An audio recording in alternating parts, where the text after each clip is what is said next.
If you thought Security Enhanced Linux provided fine-grained control of services like NFS, you haven't seen anything yet. As Apache's wide menu of components makes it so popular, it's that very menu that supports fine-grained Security Enhanced Linux control of various Apache features. Let's open up the Security Enhanced Linux Management tool to review some of these features. The first option is associated with Pluggable Authentication Modules, or PAM for short. If you're an Apache expert and want to use PAM to regulate authentication on Apache, activate this option. The next option relates to CGI scripts, which is short for Common Gateway Interface Scripts. These are a common interface option between a web server and other applications. What follows is intended to support writes by the web server to data directories, and that goes with the script setting, a couple of options below.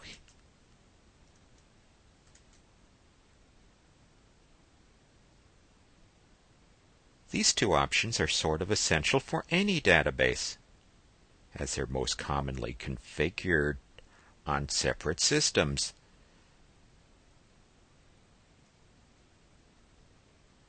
The Relay option supports Apache communication with other systems, including database servers and FTP services.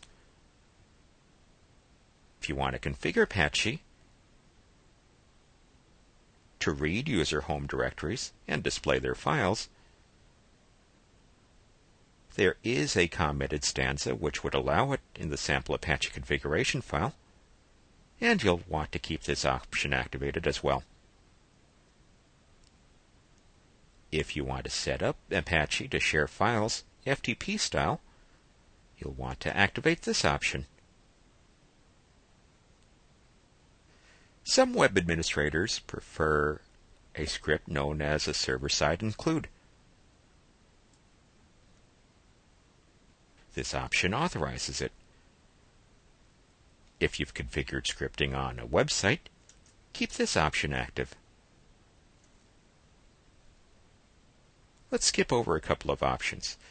The Unify HTTPD handling option allows all executable files, scripts, and so on to have access to Apache content.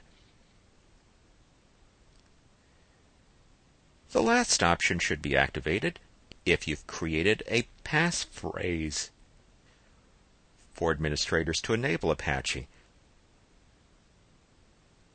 If you've set up this requirement, you'll need to activate this option to allow Apache daemon communication with a regular TTY console terminal.